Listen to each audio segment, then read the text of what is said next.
Apple's set to release fiscal first quarter results tomorrow after the close. There are a few things we'll be watching for on this call. First of all, we know that a number of Apple suppliers have actually issued earnings warnings for the fourth quarter, and we know that most of those suppliers actually supply components to the iPhones. So we'd expect iPhone unit sales to be a little bit lower than what was originally anticipated.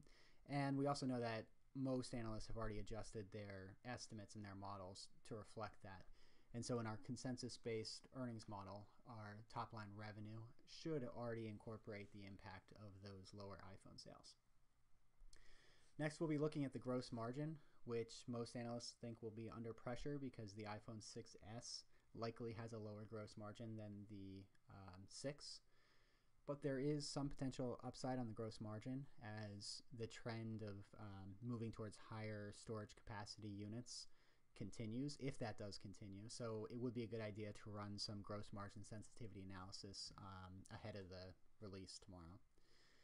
So in addition, we know that the company faced currency headwinds as the US dollar remained strong against other global currencies. So it'll be interesting to see what kind of impact that had on earnings this time around. In this video, we're going to take a look at where consensus estimates stand relative to management's guidance. For the guidance, we're going to look to the fourth quarter results, fiscal fourth quarter results, and which you can get on the Apple Investor Relations homepage. And for our earnings model, if you'd like to download it and follow along, please visit our website, gutenbergresearch.com. If you click on the Free Models tab and scroll down to Apple, by clicking this button, you'll see you can download it for free. And if you're new to our modeling approach, please visit the Education tab, and you can click on the document that's posted there, and you'll see a full description of how our financial modeling and equity valuation approach works, and we actually use our Apple model for this document. So it's perfectly relevant to what we're doing here tonight. Now we can start working through our model.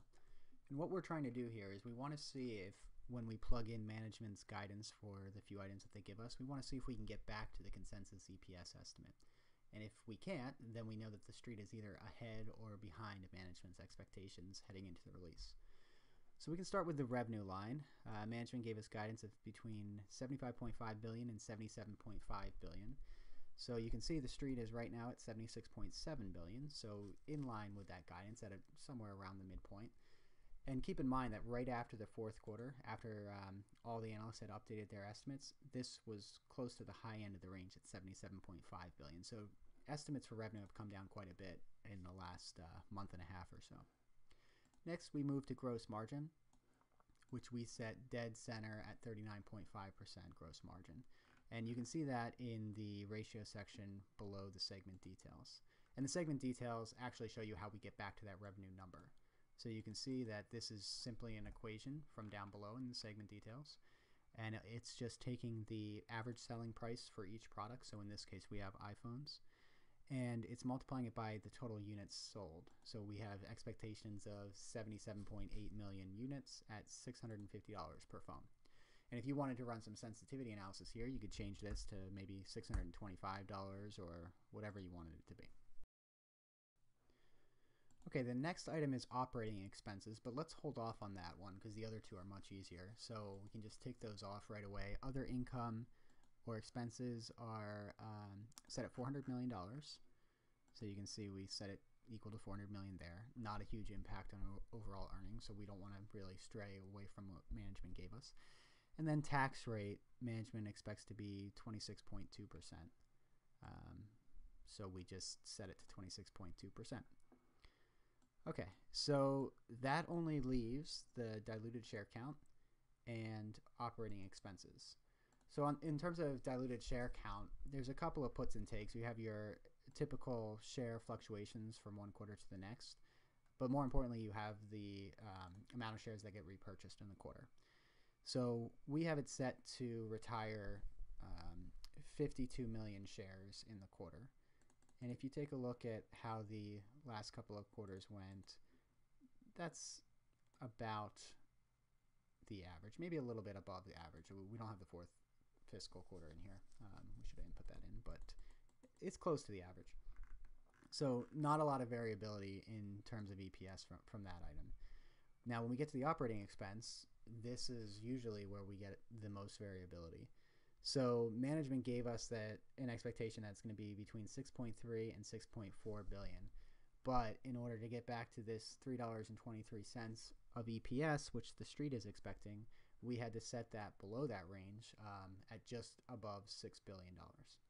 So if you want to see what's going to happen to EPS, if it's maybe the midpoint of management's range, we can try that.